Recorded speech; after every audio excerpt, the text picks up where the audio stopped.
Santa Teresa de Jesus. Livro da Vida, ou Autobiografia.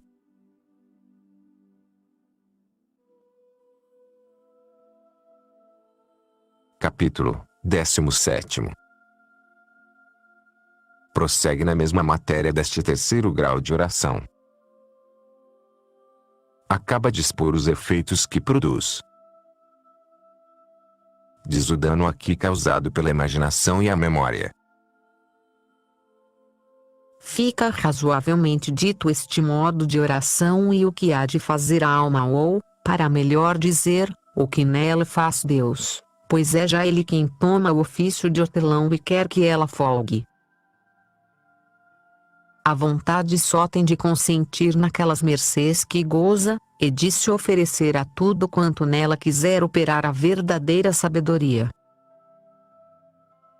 E de certo que é preciso ânimo, porque já é tanto gozo que parece algumas vezes não faltar nada para a alma acabar de sair deste corpo.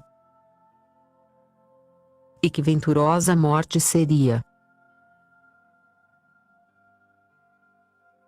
A que me parece ser bom, como disse a vossa mercê, a alma abandonar-se, de todo em todo, nos braços de Deus.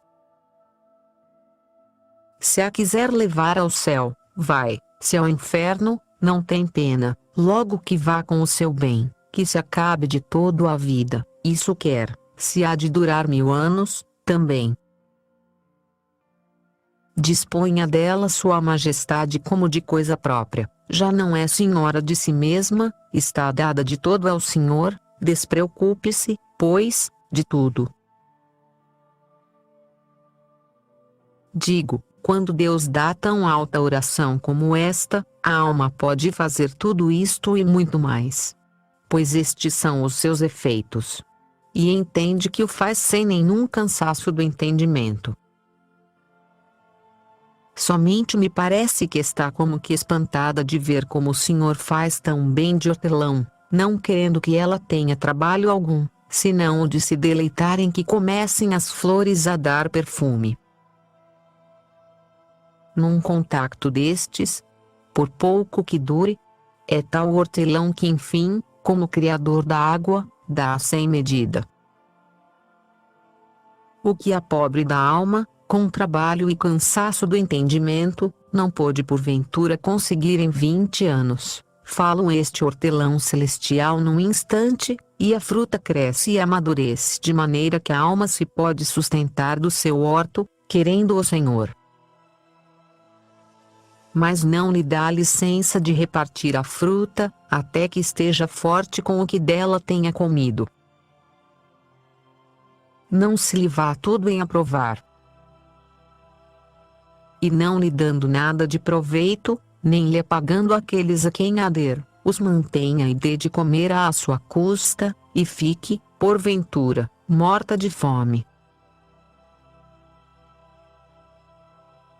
Isto, bem entendido, vai dirigido a tais entendimentos que o saberão aplicar melhor de que eu saberei dizer, por muito que me canse. Enfim, as virtudes ficam agora mais fortes que na passada oração de quietude. E isto de modo a alma não as poder ignorar, porque se vê outra aí, sem saber como, começa a obrar grandes coisas com o perfume que as flores dão de si. Quer o Senhor que estas se abram para que ela veja que tem virtudes, embora veja muito bem que não as podia ganhar nem o tem podido em muitos anos e, naquele breve espaço de tempo, lhes deu o celestial hortelão. Aqui é muito maior e muito mais profunda que no passado a humildade que fica na alma, porque vê mais claramente que de si não fez nem pouco nem muito, a não ser consentir que o Senhor lhe fizesse mercês e as abraçasse à vontade. Este modo de oração parece uma união muito evidente de toda a alma com Deus. Mas dir-se-ia que Sua Majestade quer dar licença às potências para que entendam e gozem do muito que Ele ali opera. Acontece algumas vezes, e até muitas, estando unida à vontade que se vê e se entende claramente que está presa e gozando e em muita quietude. Digo que isto se vê claramente, mas só quanto à vontade, pois, por outro lado, o entendimento e a memória ficam tão livres que podem tratar de negócios e atender a obras de caridade. A mim, pelo menos, isto trouxe-me tonta e por isso o digo aqui para que vossa mercê veja que pode ser e o entenda quando tiver. Isto, que agora disse, ainda que pareça tudo uma e mesma coisa é, em parte, diferente da oração de quietude. É que ali a alma está que nem se quereria mexer nem menear, gozando naquele ócio santo de Maria. Nesta oração pode também ser Marta, e assim quase que está trabalhando há um tempo na vida ativa e contemplativa. Pode atender a obras de caridade e a negócios que convenham ao seu estado, e ler, embora o entendimento e a memória não estejam de todo senhores de si e entendam bem que a melhor parte da alma está em outro lugar. É como se estivéssemos falando com alguém e, por outro lado, nos falasse outra pessoa, nem bem estaríamos com uma nem com outra. É coisa que se sente muito claramente e dá muita satisfação e contento quando se tem e é muito boa disposição para que, em achando tempo de solidão ou de desocupação de negócios, a alma chegue a muito sossegada quietude. É um andar como uma pessoa que está em si satisfeita, que não tem necessidade de comer, sente o estômago satisfeito, de maneira que não se poderia comer qualquer manjar, mas não está tão farto que, se os vir bons, deixe de o fazer de boa vontade. Assim não quereria então a alma contentos do mundo, porque tem em si o que mais a satisfaz. Maiores contentamentos de Deus, desejos de satisfazer seus desejos, de gozar mais, de estar com Ele, é isto o que quer. Há outro modo de união, que ainda não é perfeita união, mas que é mais do que esta que acabo de dizer, embora não o seja tanto como a que se disse desta terceira água. Quando o Senhor lhes der todas, se não as tem já, gostará muito vossa mercê de encontrar tudo escrito e entender o que é. Uma coisa é dar ao Senhor a mercê, outra, entender qual é a mercê e qual a graça, e outra, o sabê-la dizer e dar a compreender como é. Pois, embora pareça não ser mister mais do que a primeira para a alma não andar confusa e medrosa e prosseguir com mais ânimo no caminho do Senhor, calcando debaixo dos pés todas as coisas do mundo, contudo é grande proveito e mercê entendê-lo. Por cada uma destas graças, é motivo para que louve muito ao Senhor quem a tem. Quem a não tem, louve-o igualmente por sua majestade a conceder a alguns dos que vivem para que nos aproveitasse a nós. Ora, acontece muitas vezes esta maneira de união que agora quero dizer. Pois a mim, em especial, tem-me Deus feito esta mercê não poucas vezes. Apodera-se Deus da vontade e também do entendimento, a meu parecer, porque este não discorre, mas está ocupado gozando de Deus, tal como quem está olhando e vê tanta coisa que nem sabe para onde olhar, perde-se-lhe a vista por um e outro objeto, e não sabe dar conta de coisa alguma. A memória permanece livre e unida à imaginação e, como se vê só, é para louvar a Deus a guerra que ela faz e como procura desassossegar tudo.